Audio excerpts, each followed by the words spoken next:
शिवरायांचे प्रत्येक क्षेत्रातील योगदान हे अनुकरणीय, त्यांचा अवलंब केल्यास जीवन यशस्वी होईल. शिवव्याख्याते प्राध्यापक अरुण घोडके यांचे व्याख्यान संपन्न. श्री शिवाजी विद्याप्रसारक संस्थेतर्फे आयोजित करण्यात आलेल्या 21व्या वर्षीय 3 दिवसीय शिवचरित्र व्याख्यान मालेच्या समारोप पुष्पाची गुंफण करताना देशाला सुपरिचित महान शिवव्याख्याते प्राध्यापक अरुण घोडके आजच्या समारोप पुष्पाचे गुंफण करताना त्यांनी सांगितले की छत्रपती शिवाजी महाराज म्हणजे एक परिपूर्ण व्यक्तिमत्वाचे धनी नव्हे, तर ते जागतिक स्तरावरील संपूर्ण विद्यापीठाचे व्यवस्थापन कौशल्य अभ्यासाचे जनक असं कोणताच क्षेत्र नाही ज्यावर शिवकर्तृत्वाचा पगडा नाही. मग त्यात एखाद्या कार्याची मुहूर्तमेढ जशी स्वराज्य स्थापना, सुराज्य निर्माण, समाज जाणीव, संस्कृती रक्षण, धर्म आदर आणि रक्षण, न्याय निवाडा, सुयोग्य प्रशासन, सुयोग्य नवनिर्माण याचे उदाहरणे द्यायला पाहिजे. तर आठवा सागरी आरमार, सागरी किल्ले, रायगडाची भव्यता आणि तेथील रचनेतील विविधता एवढ्यावर थांबू नका. त्यांचे आचरण, रणनीती, गुप्त योजना, युद्धनीती, जनसामान्य हित, त्यांची अंमलबजावणी आणि नैतिकता, परधर्मीय व परस्त्रीचा सन्मान करण्याची वृत्ती असे अनेक बाबींचे दाखले त्यांनी या ठिकाणी दिले. तर या व्याख्यान प्रसंगी या ठिकाणी व्याख्यानात तत्पूर्वी तनिष तुषार करंके यांचे छोटेखानी व्याख्यान झाले. कार्यक्रमाध्यक्ष देवरे अभियांत्रिकी महाविद्यालयाचे चेअरमन माजी जिप अध्यक्ष सुभाषदादा देवरे तथा आजचे प्रमुख अतिथी धुळे जिल्हा उपविभागीय अधिकारी रोहनजी कुवर हे उपस्थित होते. तर मान्यवरांच्या शुभ हस्ते छत्रपतींची प्रतिमा देऊन माल्यार्पण, प्रतिमा पूजन, माल्यार्पण, दीप प्रज्वलन या ठिकाणी करण्यात आले. तर मान्यवरांचा सन्मान उपाध्यक्ष डॉक्टर एस.टी. पाटील यांच्या हस्ते करण्यात आला. तर यावेळेस मोठ्या संख्येने सर्व संस्था पदाधिकारी, सर्व शाखा प्रमुख, प्राचार्य, मुख्याध्यापक, उपमुख्याध्यापक, पर्यवेक्षक, शिक्षक, शिक्षकेतर कर्मचारी, शिवप्रेमी, विद्यार्थी, विद्यार्थिनी आदी उपस्थित होते. हा मराठ्यांचा इतिहास आहे. तुम्हाला प्रश्न पडला असेल, घोडके सर मराठी कोणास म्हणावे? अत्यंत साध्या सोप्या 3 व्याख्या करतो. पहिली व्याख्या, जे लोक महाराष्ट्रामध्ये राहतात त्यांना मराठी म्हणावे. दुसरी व्याख्या, जे लोक मराठीमधून बोलतात त्यांना मराठी म्हणावे. आणि तिसरी अत्यंत साधी सोपी व्याख्या, ज्या लोकांना स्वप्न सुद्धा मराठीत पडतं त्यांना मराठी म्हणावे. का तुमच्यामध्ये असं कोण बसलंय की त्यांना स्वप्न इंग्लिश भाषेत पडतं, तिकडं फ्रेंच भाषेमध्ये पडतं? असं कधी घडतं का? हा तुमच्या आमच्या पूर्वजांचा इतिहास आहे. 350 वर्षापूर्वी या मराठी मुलकामध्ये जे घडलं आणि जे तुम्हाला ठाऊक नाही तेच मी तारीख वार तिथीनुसार आज आपल्यापुढे ठेवणार आहे. तो इतिहास बोलण्यापूर्वी थोडंसं श्री शिवाजी विद्याप्रसारक मंडळाचं कौतुक करणं गरजेचं आहे. कोणत्या शब्दात करू? मी कधी व्यावहारिक भाषा बोलत नाही. शिवचरित्राला ठाऊक नसेल दाखला देतो, गौरव करतो, मी पुढं विषयाकडे जाणार आहे. मित्र हो, या महाराष्ट्रामध्ये 361 किल्ले आहेत. त्यापैकी 240 डोंगरी किल्ले आहेत डोंगरावरती बांधलेले, 108 भुईकोट किल्ले आहेत जमिनीमध्ये बांधलेले, आणि 13 सागरी किल्ले आहेत समुद्रामध्ये बांधलेले. असा 361 किल्ल्यांचा महाराष्ट्र. त्यापैकी 2 किल्ले अतिशय घनदाट आहेत. एक किल्ला म्हणजे किल्ले प्रचितगड. हा किल्ले प्रचितगड धुळेकरांनो सांगली, सातारा, कोल्हापूर सीमेच्या जिथं एकत्र सीमा येतात तिथं आहे, चांदोलीजवळ. आणि दुसरा किल्ला किल्ले व्याघ्रगड. व्याघ्रगड म्हणजे वासोटा किल्ला. तो वासोटा किल्ला साताऱ्यापासून पश्चिमेला 40 किलोमीटरवरती बामणोली नावाचं गाव आहे. कोयनेचं बॅकवॉटर आहे, शिवसागर तलाव.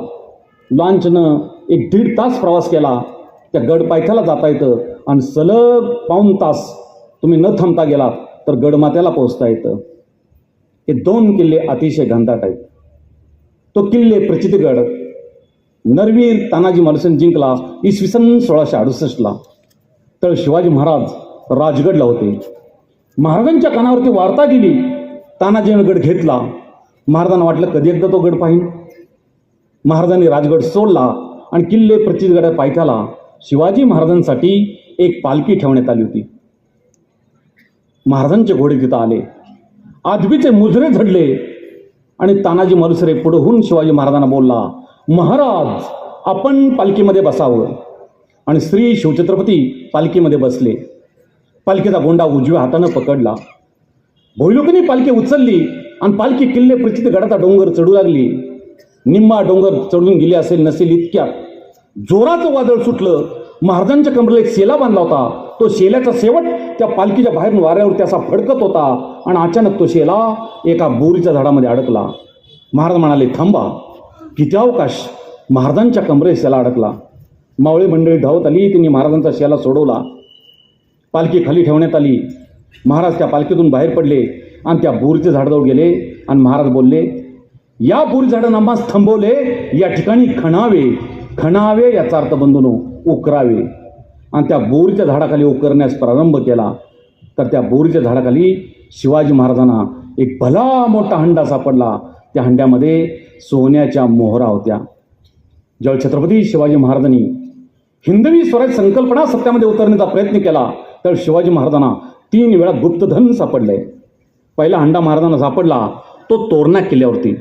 दुसरा हंडा महाराजांना सापडला तो दुर्गाडच्या किल्ल्यावरती. दुर्गाडचा किल्ला कल्याणजवळ आहे. आणि तिसरा हंडा महाराजांना सापडला तो किल्ले प्रचितगडावरती.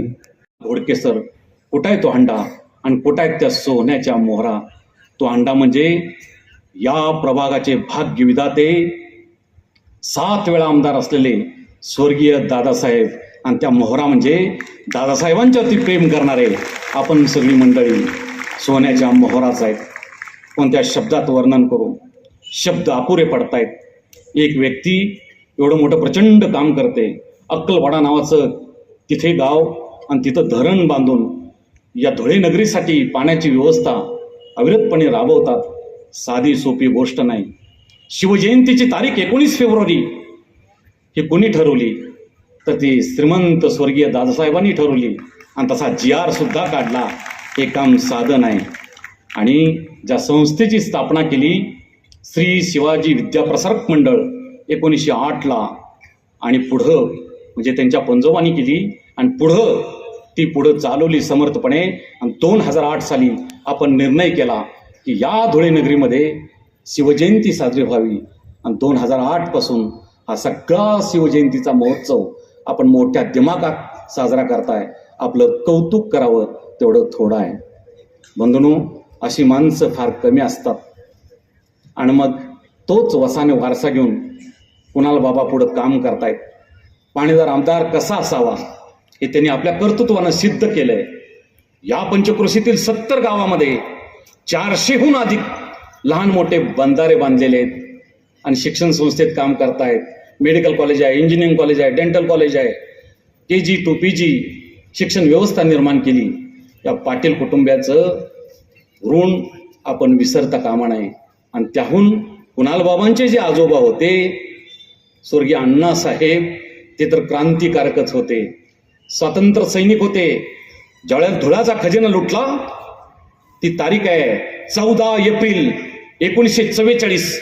त्याच्या आदल्या दिवशी त्यांच्या तिथेच आमचे जे क्रांतिकारक तिकडून आले होते, क्रांतीवीर नागनाथ अण्णा नायकोडी, क्रांतीवीर GD लाड, क्रांतीवीर किसनवीर आणि इकडचे उत्तमराव पाटील यांनी भोजन कुठे केलं असेल तर ते तुमच्या धुळ्यामध्ये पाटील कुटुंबियांच्या समवेत केलं. केवढी भाग्याची गोष्ट आहे. ही साधी गोष्ट नाही. अशा कितीतरी बाबी तुम्हाला सांगता येतील.